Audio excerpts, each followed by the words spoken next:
Akhir Pak Ade, kita lanjut ke sesi kedua ya, yaitu sesi dari praktisi bisnis. Beliau adalah Ibu Fatma Norrosana, sebagai wakil dari PT Tetra Pak. Saya akan bacakan CV singkat beliau. Bu Fatma Norrosana adalah seorang sustainability analyst di PT Tetra Pak Indonesia, dan sudah 5 tahun ya bergerak di bidang pengelolaan sampah. Sebelumnya juga aktif ya di banyak kegiatan di customer sustainability, lalu juga tergabung di asosiasi industri untuk implementasi sirkular ekonomi kemasan. Nah ini ya, kalau ingat Tetra Pak ingat kemasan pasti ya. S1 beliau di UI jurusan Teknik Lingkungan tahun 2016 dan S2-nya sedang diambil ya Bu Norma ya, Bu Fatma, di ITB, SBM ITB jurusan Administrasi Bisnis. Nah, beliau memang sangat passionate ya mengelola sampah, kaitannya dengan bidang teknik lingkungan yang diambil beliau, tentang bagaimana sih membangun kepedulian dan kesadaran masyarakat ya, sehingga tercipta sirkular ekonomi dari sisi bisnis ya. Terus juga bisnis tetap berkelanjutan, tentu saja tetap bisa mendorong kolaborasi dengan para pemangku kepentingan ya. Oke. Baik, tanpa berpanjang kata, kita berikan sambutan meriah kepada Bu Fatma. Waktu dan layar kami persilakan. Silakan Bu Fatma. Ya, terima kasih Bu Apri. Semoga suara saya terdengar dengan baik ya. Oke, terima kasih. Assalamualaikum warahmatullahi wabarakatuh. Selamat sore, salam sehat dan sejahtera bagi kita semuanya. Sebelumnya kami ingin menyampaikan permintaan maaf dan salam dari Bapak Reza Andrianto, karena seharusnya beliau yang mengisi sesi hari ini, namun beliau berhalangan hadir karena ada urusan keluarga, dan saya juga ingin mengucapkan terima kasih kepada Astragatera Institute atas undangannya kepada Tetra Pak, sehingga pada kesempatan hari ini kami bisa berbagi informasi mengenai implementasi atau penerapan sirkular ekonomi, terutama yang dilakukan Tetra Pak Indonesia, mencakup tadi tantangan atau peluang bagi bisnis gitu ya. Semoga informasinya bisa bermanfaat ya. Oke, bisa next.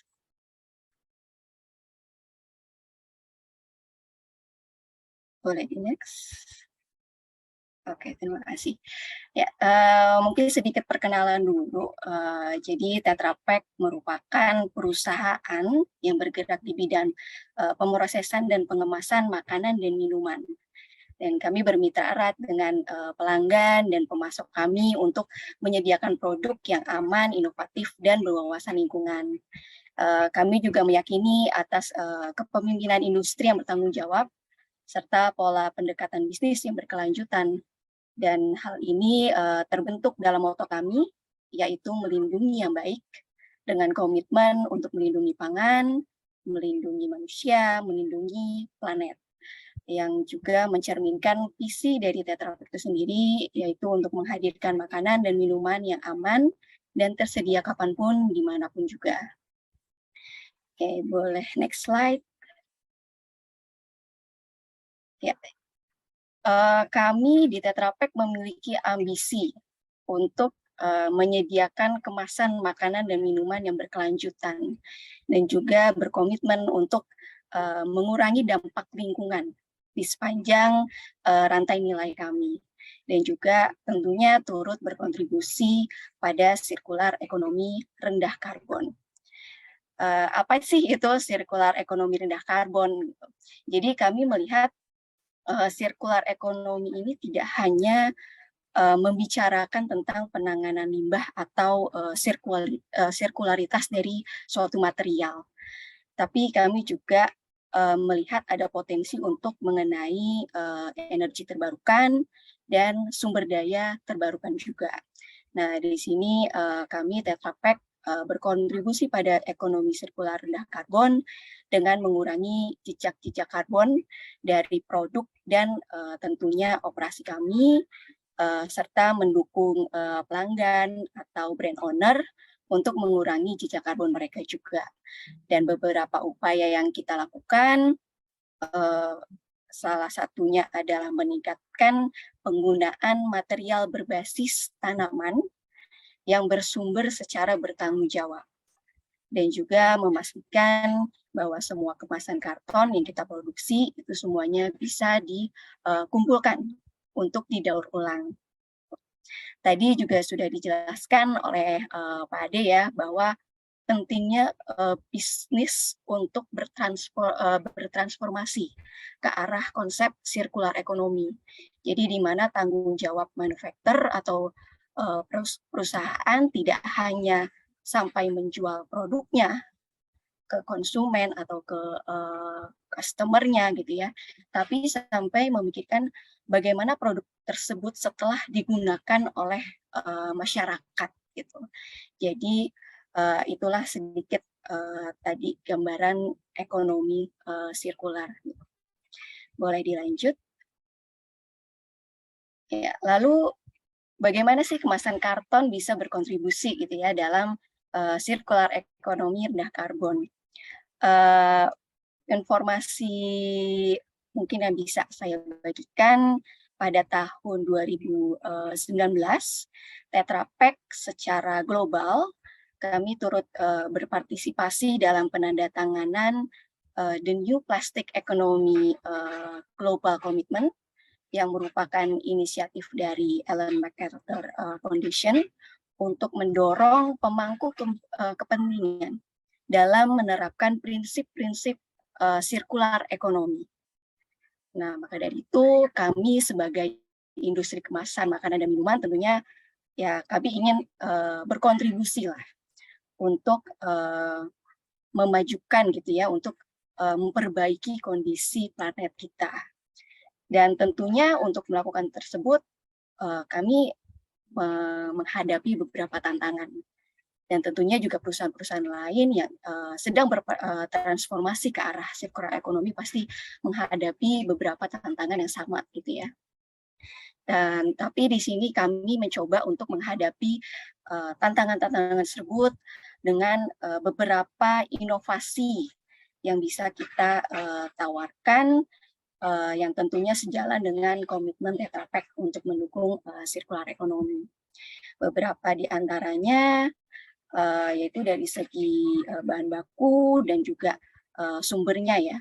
Di sini kami menyadari bahwa material berbasis fosil itu memiliki dampak iklim yang cukup tinggi dan akan habis jika tidak dikelola secara bertanggung jawab. Tuh. Karena untuk melakukan ekstraksi material berbahan fosil gitu ya, itu dibutuhkan waktu yang cukup lama ya, cukup ya bertahun-tahun, berpuluh tahun, beratus-ratus tahun gitu lamanya. Jadi di sini kami melihat peluang kami untuk terus berinovasi untuk meningkatkan penggunaan material terbarukan. Dan di sini kami melihat material terbarukannya ini merupakan material yang berbasis tanaman. Tetapi kami juga tidak menutup kemungkinan kalau nantinya bisa menggunakan material dari daur ulang ya. Dan tentunya jika terbukti aman gitu, karena material tersebut kan akan digunakan untuk kemasan pangan. Lalu tantangan kedua dari segi daur ulang. Jika kita melihat kondisi secara global, tingkat daur ulang di beberapa negara belum cukup optimal ya. Entah itu misalnya kurangnya infrastruktur pengelolaan sampah, atau misalnya pengumpulan, atau mungkin masih ada terbatas kapasitas atau teknologi daur ulang gitu ya. Tadi juga sempat di-mention juga ya oleh Pak Ade, salah satu tantangan penerapan circular economy, di mana salah satunya adalah teknologi. Dan di sini kami melihat tantangannya adalah teknologi daur ulang itu sendiri. Nah, oleh karena itu kami mencoba menawarkan kepada pelanggan kami bahwa kemasan karton itu sepenuhnya bisa didaur ulang, yang tentunya didukung oleh infrastruktur pengumpulan dan daur ulang untuk menjaga value dari materialnya itu tetap digunakan. Tuh, dan juga tantangan yang ketiga, mungkin kita melihat dari penggunaan akhir dari kemasan tadi. Daur ulang mungkin bisa membantu mengurangi dampak lingkungan gitu ya. Tapi daur ulang itu sendiri tidak dapat menghilangkan dampak secara signifikan mungkin ya. Karena faktanya masih banyak nih sampah-sampah kemasan yang mungkin tercecer di lingkungan gitu ya, masih mencemari lingkungan. Oleh karena itu kami ingin sekali mendorong penggunaan material yang istilahnya berbahan dasar tanaman yang berdampak minimal terhadap alam dan tentunya dapat didaur ulang sehingga bermanfaat untuk dijadikan produk baru. Tuh. Oke, selanjutnya, ya terima kasih. Berbicara mengenai bahan baku, sekaligus tadi mengenai sirkularitas atau penggunaan akhir kemasan gitu ya. Untuk kemasan karton sendiri yang Tetra Pak produksi rata-rata 70% terbuat dari kertas yang merupakan bahan baku terbarukan ya. Dengan juga ada lapisan tipis polimer atau plastik dan juga aluminium. Dan jenis serat kayu yang kita gunakan juga merupakan serat panjang yang kuat dan dapat didaur ulang. Dan berbicara mengenai sourcing, kalau saat ini Tetra Pak kami melakukan sourcing kertas itu mostly sebagian besar berasal dari hutan-hutan yang ada di Eropa. Jadi ini juga melihat dari karakteristik ya dari serat kayu yang harus kita gunakan untuk packaging. Gitu. Lalu kami juga berupaya mengurangi penggunaan plastik yang berbasis fosil ya, dan juga mencoba untuk terus berinovasi, salah satunya juga menggantikan lapisan aluminiumnya juga, dan juga pastinya meningkatkan penggunaan material berbasis kertas atau tanaman yang bersumber secara bertanggung jawab dan yang penting adalah dapat diperbarui. Termasuk salah satu contohnya adalah kami mempunyai sedotan kertas dan tutup kemasan yang terbuat dari bahan baku tebu. Tuh, jadi dari berbasis tanaman. Dan untuk melindungi keanekaragaman hayati, kami juga menggunakan platform standar sertifikasi sukarela. Ya, beberapa di antaranya yaitu Forest Stewardship Council atau FSC. Ini untuk sertifikasi kertas atau produk dari hasil hutan gitu ya. Jadi kami bersumber dari supplier-supplier yang memang hutannya sudah tersertifikasi FSC atau sumber-sumber terkontrol lainnya. Lalu juga ada sertifikasi Bonsukro yang merupakan sertifikasi rantai penelusuran penuh untuk material plastik berbahan dasar tebu. Dan juga ada sertifikasi Aluminium Stewardship Initiative atau ASI yang untuk mempromosikan produksi aluminium yang bertanggung jawab. Boleh selanjutnya. Ya, terima kasih. Lalu untuk menjawab tantangan daur ulang. Di sini kami Tetra Pak menggunakan pendekatan yang disesuaikan untuk meningkatkan daur ulang dan juga menyesuaikan kebutuhan regional ya. Di sini kami bekerja sama secara kolektif di sepanjang rantai nilai, di mana kami melihat ada 6 area strategis yang salah satunya, yang poin pertama ini mungkin didukung penuh oleh tim global kami, yaitu bagaimana kami ingin terus melakukan inovasi desain, di mana kemasan kami didesain untuk bisa didaur ulang. Jadi salah satu solusi kemasan untuk didaur ulang, kami melakukan investasi gitu ya, dalam penelitian atau pengembangan kemasan karton, di mana dibuat struktur kemasannya itu dibuat sederhana gitu ya, dan juga tentunya mengurangi penggunaan plastik yang berbasis fosil dan meningkatkan material yang berbasis kertas atau tanaman. Lalu untuk kelima area strategis lainnya, ini yang mungkin juga kita lakukan ya secara regional gitu. Jadi untuk yang poin kedua itu bagaimana kita mendorong kesadaran dan keterlibatan masyarakat atau konsumen dengan cara melakukan edukasi atau yang menginspirasi mereka lah untuk terlibat dalam kegiatan daur ulang.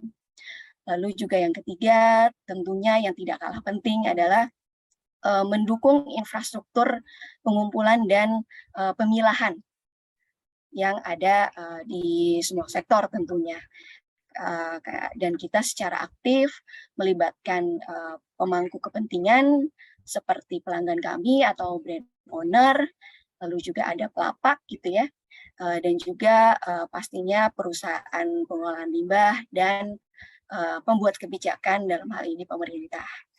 Lalu juga di poin keempat, kami ingin terlibat dalam memperluas kapasitas dan solusi daur ulang melalui teknologi inovasi yang mungkin kita bisa adopt dari global gitu. Lalu yang selanjutnya untuk meningkatkan aplikasi material daur ulang, karena agar daur ulang itu mencapai potensi yang optimal, kami melihat perlu adanya perluasan nilai ekonomi tersebut dari segi material daur ulangnya. Dan yang terakhir yang tidak kalah penting adalah mendorong aksi kolaborasi melalui koalisi baik di tingkat global, nasional maupun di lokal daerah gitu ya. Untuk lebih detailnya bisa di next slide. Oke, pertanyaan selanjutnya. Apakah kemasan karton bisa didaur ulang? Jawabannya adalah iya. Secara teknologi, kemasan karton bisa didaur ulang. Dan kami secara global sudah mempraktekkan itu di beberapa negara.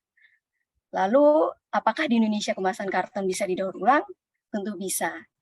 Jadi kami di sini tentunya istilahnya tadi menerapkan konsep circular economy. Tanggung jawab kami sebagai manufaktur tidak berhenti ketika kami menjual produk kami ke brand owner atau pelanggan kami gitu. Tapi kami juga bertanggung jawab hingga memikirkan pasca konsumsinya gitu. Jadi kita ingin memastikan bahwa kemasan karton kita itu terdaur ulang karena secara desain memang bisa didaur ulang. Lalu bagaimana sih proses daur ulang dari kemasan karton itu sendiri? Jadi kalau misalnya dilihat gitu ya, melalui gambar, sebenarnya secara sederhana proses daur ulang kemasan karton itu bisa digambarkan seperti blender.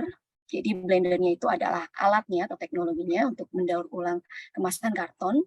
Jadi kemasan kartonnya itu dimasukkan dalam blender dan ditambahkan sedikit air, lalu dengan adanya apa ya istilahnya peleburan, kertasnya itu akan menjadi bubur. Lalu lapisan aluminium dan plastiknya itu akan terpisah dan nantinya ada pemisahan. Jadi ada teknologi untuk yang menyaring lah ya, menyaring buburan kertas itu dengan plastik dan aluminiumnya. Nah, disinilah makanya kami selalu mempertimbangkan dampak yang lebih luas dari operasi kami gitu ya terhadap lingkungan dan masyarakat. Dan di sini kami meyakini gitu ya, kami tidak mendapat keuntungan secara ekonomik dari mungkin melakukan investasi gitu ya, malah kita melakukan apa ya istilahnya melakukan ya investasi yang cukup besar gitu untuk memastikan bahwa teknologi daur ulang kemasan karton ada di Indonesia gitu. Dan harapannya juga kami ingin mengajak pabrik-pabrik atau industri pendaur ulang lainnya yang ingin berkolaborasi dengan kami untuk mendaur kemasan.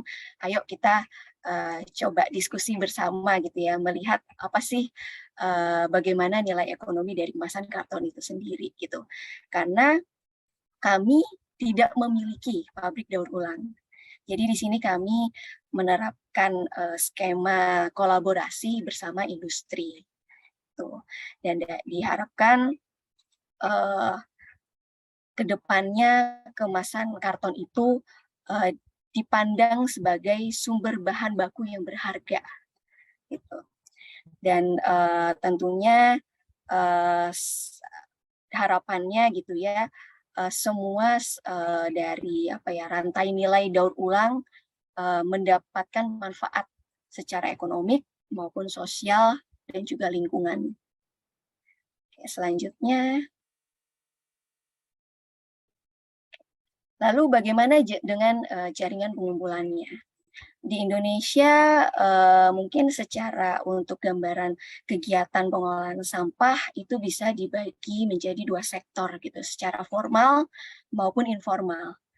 Kalau secara formal itu pengelolaannya dilaksanakan oleh pemerintah daerah biasanya, atau mungkin didelegasikan gitu ya ke perusahaan-perusahaan daerah ataupun swasta yang menyediakan jasa pengelolaan sampah.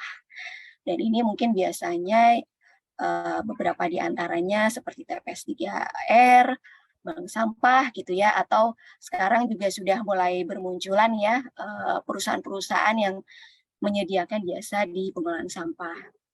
Lalu sektor kedua dari informal itu yang terdiri dari individu atau kelompok gitu ya, ataupun usaha kecil yang mungkin tidak berbadan hukum gitu ya, dan tidak memiliki SOP yang baku gitu dalam menjalankan operasionalnya. Dan ini contohnya ada pemulung, lapak gitu ya, bandar, yang mungkin secara istilahnya badan hukum mereka masih informal, tapi secara bisnis yang atau kegiatan yang mereka lakukan sebenarnya membantu untuk mengurangi dampak-dampak dari sampah di lingkungan gitu. Dan di sini Tetra Pak juga mengidentifikasi ada beberapa daur ulang atau pabrik daur ulang yang berpotensi akhirnya bekerja sama dengan kami, dan juga kami memberikan dukungan berupa peralatan atau teknologi daur ulang dengan skema sewa atau investasi bersama gitu ya, untuk mendapatkan pencapaian target yang maksimal untuk meningkatkan daur ulang. Dan juga saat ini Tetra Pak sudah bekerja sama untuk meningkatkan ini ya, hasil pengumpulan bersama dengan 6 mitra, dan tentunya kami terbuka untuk kolaborasi untuk meningkatkan titik-titik pengumpulan lainnya. Dan juga ada beberapa titik lainnya, 170 titik pengumpulan, entah itu di sekolah, di retail, ataupun mungkin di lokasi tempat umum gitu ya, yang biasanya disediakan dengan bentuk drop off point. Oke, selanjutnya. Oke, dalam memastikan tadi kemasan karton terdaur ulang gitu ya, Tetra Pak sudah menginisiasikan sebenarnya program pengumpulan dan edukasi ke masyarakat itu sekitar tahun 2005.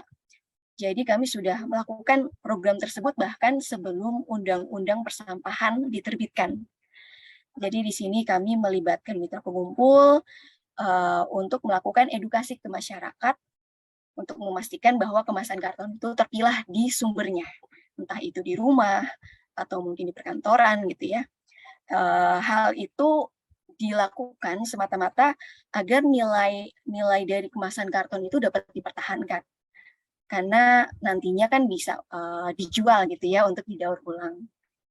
Dan saat ini seperti mungkin Bapak Ibu bisa lihat di layar, kami bermitra dengan 6 instansi yang berada di Pulau Jawa dan Bali, yang notabene mereka bergerak di bidang jasa pengolahan sampah, ada juga yang mungkin transporter, ada juga yang industri kreatif, NGO, atau juga startup yang berbasis aplikasi gitu. Tantangan lainnya dari segi pengumpulan adalah kemasan karton yang tidak terpilah sejak di sumber. Karena pada saat kemasan karton itu tercampur dengan sampah lainnya, terutama sampah basah atau mungkin sampah organik gitu ya, maka ketika mitra-mitra kita melakukan pengumpulan dan menjual kemasan karton tersebut ke pendaur gitu ya, maka harga belinya itu bisa turun gitu, bisa lebih rendah, hanya karena adanya kontaminasi dari yaitu basah atau mungkin kotoran gitu ya. Nah, satu persatu kami bekerja sama dengan mitra yang awalnya itu misalnya dari Bali, Eko Bali, dia perusahaan memang yang bergerak di jasa pengolahan sampah gitu ya. Mereka tidak hanya melakukan pengumpulan, tapi juga mereka membantu Tetra Pak untuk mengedukasi ke masyarakat untuk melakukan pemilahan, entah itu di sekolah, atau juga mungkin melakukan edukasi ke masyarakat gitu ya, di mungkin komunitas, atau mungkin ada di bank sampah, atau masuk ke TPS 3R gitu ya, untuk melakukan pemilahan kemasan karton gitu. Sekaligus tadi mungkin merespon ya pertanyaan terkait bisa nggak sih UMKM itu berkontribusi gitu ya dalam circular economy. Nah, kalau misal mungkin Bapak dan Ibu nanti bisa coba lihat-lihat juga gitu ya mitra-mitra kami ini. Jadi mitra-mitra kami ini sebenarnya mostly adalah UMKM yang memang ya mereka menyediakan jasa pengolahan sampah gitu. Contohnya tadi Eko Bali gitu ya, Waste for Change. Terus juga ada Rapel yang merupakan startup yang berbasis aplikasi gitu ya. Nah, beberapa mitra kami ini juga menyediakan jasa pick up sampah di beberapa UMKM seperti coffee shop gitu ya, atau bisnis F&B gitu ya. Sekarang kan sudah mulai bermunculan gitu ya, misalnya kayak coffee shop atau enggak penjualan minuman-minuman yang inilah ya apa ya yang berasa-rasa gitu ya. Nah, itu di situ mitra kami melakukan pick up bekerja sama dengan coffee shop untuk melakukan pengumpulan kemasan bekasnya. Gitu. Ya, selanjutnya dari segi daur ulang, dari sini untuk memastikan daur ulangnya itu benar-benar dilaksanakan, diimplementasikan dan dipraktekkan gitu ya. Kita sebelumnya sudah melakukan riset bersama Balai Besar Pulp dan Kertas. Jadi kami ingin melihat tingkat daur ulang dari kemasan karton itu sendiri. Lalu kami juga melakukan identifikasi industri daur ulang yang mau bekerja sama dengan kami. Dan di sini kami sudah membuktikan sudah sekitar 15 tahun kami bekerja sama dengan industri daur ulang untuk memastikan bahwa kemasan karton itu semuanya tidak mencemari lingkungan. Dan di sini sampai saat ini sudah ada 3 pabrik daur ulang yang bisa mengolah kemasan karton, itu ada di Tangerang, Mojokerto, dan juga Pasuruan. Dan salah satu pabrik daur ulang di Tangerang, yaitu Leo Graha, bahkan mereka melakukan diferensiasi bisnis mereka. Jadi sebenarnya mereka bisnisnya adalah pendaur ulang kertas, tapi karena mereka melihat value dari kemasan karton itu sendiri, mereka juga melakukan daur ulang dari lapisan polimer dan aluminiumnya itu menjadi genteng. Itu salah satu juga istilahnya nilai tambah lah dari kemasan karton. Dan bisa dilihat juga dari grafik itu merupakan ya dinamika daur ulang yang kita lakukan ya. Dan tahun lalu 2021 kita sudah mencapai 22%. Dan tentunya kami terus berkolaborasi untuk meningkatkan tingkat daur ulang ini di Indonesia. Oke, boleh selanjutnya.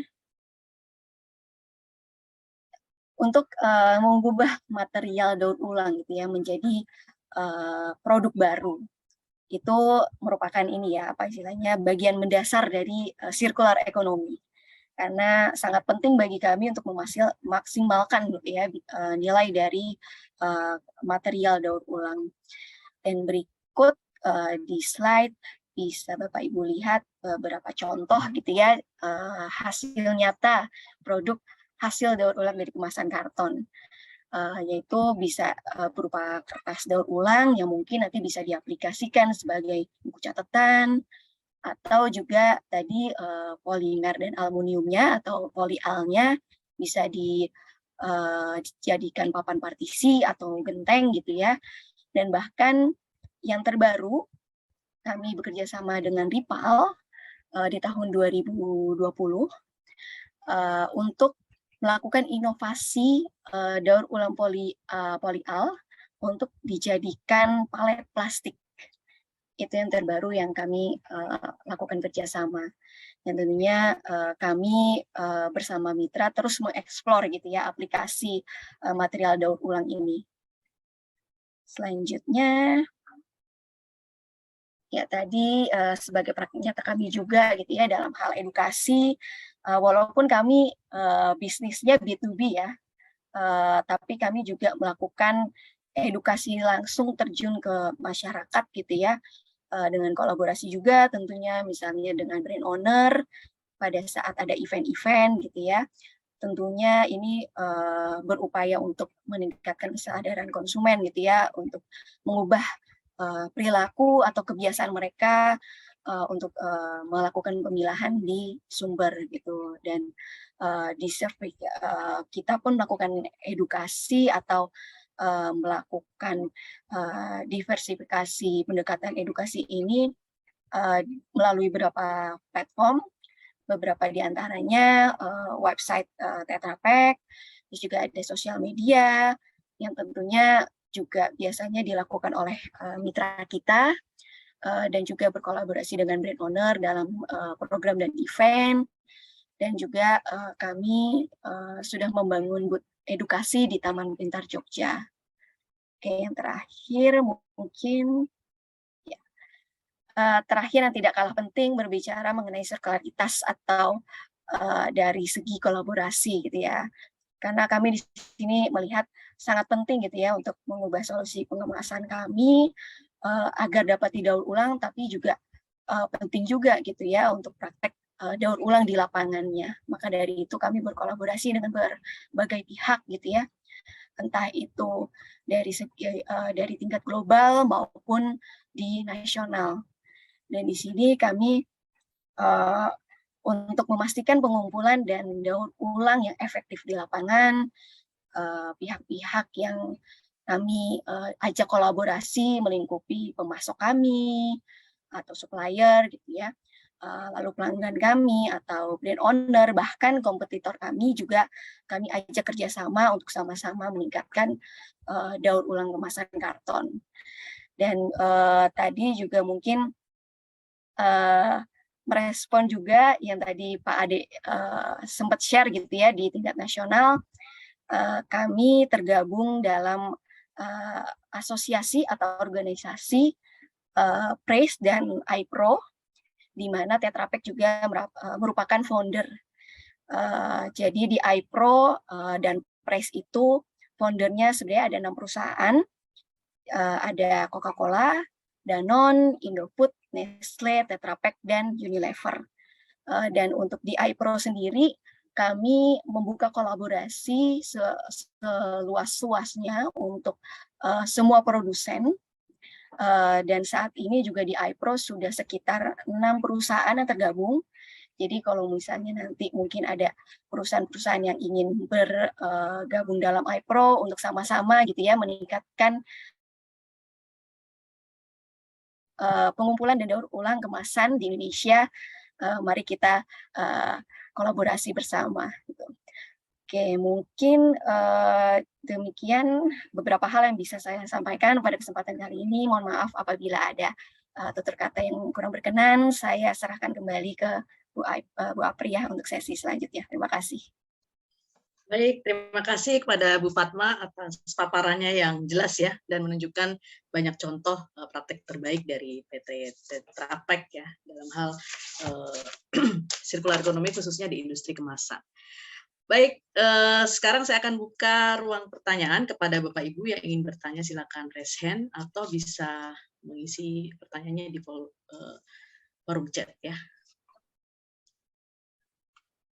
Oke, sambil menunggu ternyata sudah ada yang masuk di forum chat nih, Bu Fatma ya. Nah, disampaikan di sini bahwa kemasan menjadi permasalahan besar karena menyebabkan sampah tadi yang disampaikan.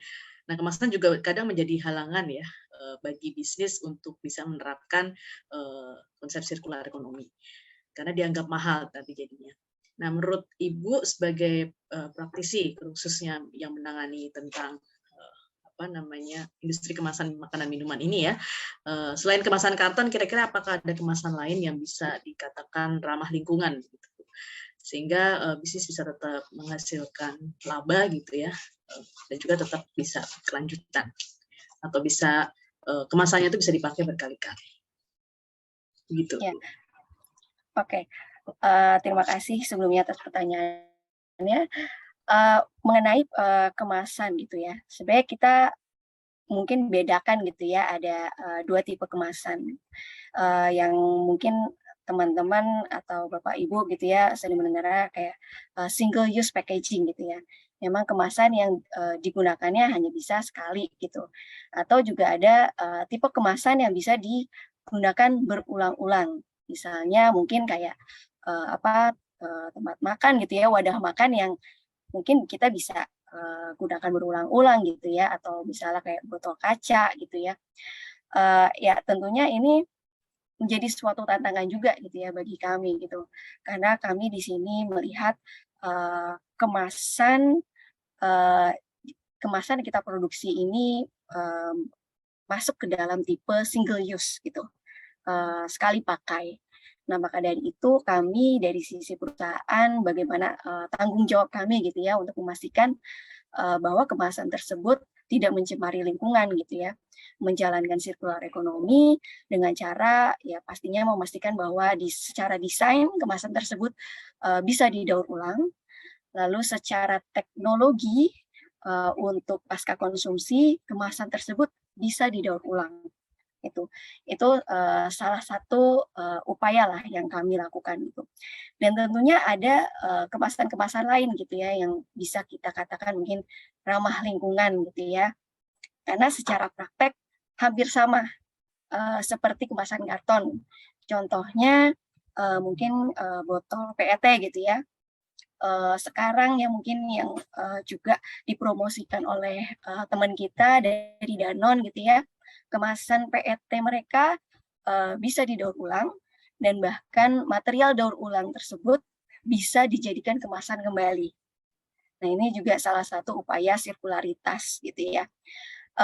Tadi juga berbicara mengenai harga gitu ya. Memang kalau untuk saat ini material-material kemasan yang mungkin berasal dari material daur ulang atau mungkin material-material yang ya berasal tadi mungkin berbasis tanaman misalnya dari tebu gitu ya. Secara harga mungkin masih memang cukup tinggi gitu ya. Tapi kami melihat di masa yang akan datang dengan semakin adanya permintaan, tentu harga tersebut bisa mengakomodir lah ya, bisa kompetitif dengan virgin material. Karena dilihat dari segi bahan bakunya, yang pasti kan bahan bakunya bisa digunakan kembali gitu ya, menjadi kemasan kembali gitu, tidak mencemari lingkungan. Dan harapannya juga yang pasti kita ya mendukung lah ya untuk melakukan pemilahan agar dari kemasan tersebut bisa terjaga nilainya. Kualitasnya masih bisa dijaga sehingga bisa didaur ulang menjadi kemasan itu kembali gitu. Kalaupun tidak menjadi kemasan kembali, bisa dijadikan bahan baku untuk produk lain. Seperti contoh yang kami lakukan gitu. Karena yang kami lakukan hasil daur ulang itu belum menjadi kemasan kembali, tapi menjadi bahan baku produk lain. Begitu, Bu. Oke, tetap ada solusi ya, Bu Fatma ya, bahwa memang Pasti. single use, tapi itu pun sudah memenuhi kriteria tadi ya Bu ya, ramah lingkungan. Dan tadi itu dilakukan secara global ya Bu ya. Ya, betul. Oke, nah pertanyaan berikutnya ada dari audiens lagi Bu di forum chat menyampaikan kepada saya terkait ini Bu. Jika dilihat dari kacamata bisnis, bagaimana peluang yang tersedia apabila kita menerapkan circular economy, ya, menurut pendapat dari Fatma sendiri. Silakan. Oke, kalau dari segi mungkin berbicara numbers, saya mungkin belum melihat ini ya istilahnya secara global untuk istilahnya keuntungan bagi bisnis kita gitu ya. Tapi di sisi lain kalau misalnya kita melihat dari segi misalnya kami itu kan di Tetra Pak menerapkan ekonomi sirkular rendah karbon, di mana kami tidak melihat hanya dari sisi limbah, tapi juga dari sisi renewable energy maupun renewable materialnya itu sendiri gitu ya. Kalau dari segi renewable energy, kami melihat di situ ada cost saving. Jadi kami di plan-plan produksi kami, yang kebetulan kalau secara pabrik kami tidak ada di Indonesia, semuanya ada di luar ya.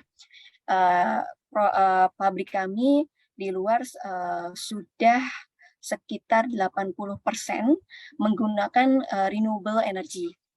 Dan di situ kami melihat dari segi biaya gitu ya, biaya yang kami keluarkan untuk energi, di situ kita melihat ada cost saving gitu. Dan kalau dari segi daur ulang, mungkin di sini kami bisa melihatnya dari sisi mitra kami, mitra pendaur ulang gitu ya, di mana pada saat kami merintis kolaborasi bersama industri daur ulang gitu ya, kemasan karton masih bernilai rendah gitu. Jadi mungkin lapak, pemulung gitu ya, kurang tertarik untuk mengumpulkan kemasan karton secara terpilah karena dari segi harga jualnya juga rendah gitu ya, misalnya dibandingkan dengan PET gitu ya, itu masih rendah. Nah, tapi kalau misalnya kita lihat gitu ya, dengan upaya Tetra Pak saat ini terus mencari industri-industri daur ulang yang ingin bekerja sama dengan Tetra Pak gitu ya, lama-kelamaan harga beli si pabrik untuk kemasan karton itu lama-lama meningkat. Dan bahkan kalau misalnya kami melihat gitu ya, diskusi bersama mitra pengumpul gitu, dengan saat ini harga yang kalau boleh saya share gitu ya, di sekitaran range 1.700 hingga 2.700 per kilo untuk kemasan karton gitu ya. Di sini mitra-mitra pengumpul dari pelapak, dari bandar itu sudah melihat gitu ya, istilahnya value dari kemasan karton itu sendiri. Nah, di sini kami juga mendapat laporan gitu dari mitra pengumpul kami bahwa semakin banyak peminat dari lapak bandar, informal sektor, bank sampah gitu ya, yang ingin mengumpulkan kemasan karton secara terpilah. Karena dari segi harga beli dari pabrik juga sudah meningkat gitu. Dan dari segi istilahnya ekonomiknya mereka sudah mendapatkan manfaat gitu ya. Karena sebelumnya pada saat harga beli kemasan karton itu masih rendah, kami dari Tetra Pak melakukan insentifikasi atau subsidi kepada mitra pendaur hal ini semata-mata untuk ya mendorong pengumpulan itu sendiri gitu ya. Karena kalau kita melihat dari segi pengumpulan sampah di Indonesia gitu ya, mayoritas masih didominasi oleh sektor-sektor informal, di mana sektor informal itu semua driven by money gitu ya, bisa dibilang gitu ya, nilai ekonomiknya gitu. Nah, maka dari itu pada awalnya kami melakukan subsidi kepada mitra pengumpul agar mereka bisa membeli kemasan karton dengan harga yang lebih tinggi gitu ya. Nah, dengan saat ini kami sudah menemukan mitra pendaur ulang yang bisa istilahnya menaikkan harga beli kemasan karton. Di sini mitra pengumpul kami sudah melihat, oh tanpa subsidi Tetra Pak mereka sudah ada margin loh gitu. Jadi di sini kami melihat dari segi ekonomiknya itu mungkin dari mitra kami ya, bisnis dari mitra kami, di mana kami melihat mitra kami sudah ada margin nih dengan adanya melakukan pengumpulan kemasan karton, begitu Bu. Oke, jadi rantai bisnisnya juga tersejahterakan ya, Bu Fatma. Betul. Dan itu sebetulnya menyelesaikan masalah lingkungan dan sosial tentunya ya. Mata pencariannya ada gitu ya, terus juga lingkungannya jadi bersih. Terus itu juga secara tidak langsung ya, kalau kita belajar marketing itu meningkatkan corporate image ya Bu ya. Ya, Bahwa betul. Tetra Pak itu sebagai organisasi yang go nature, go karton tadi ya. Ya, Betul-betul betul. tertancap. Nah, ujungnya nanti ke sales juga kan ya, kalau image. Oke, baik. Itu tadi penjelasan dari Bu Fatma yang sudah menjawab pertanyaan dari Bapak Ibu audiens dengan lengkap ya, beserta contoh-contoh yang diungkapkan. Dengan demikian saya ucapkan terima kasih kepada Bu Fatma yang sudah Terima memberikan kasih. materi dan menjawab pertanyaan dari Bapak Ibu audiens.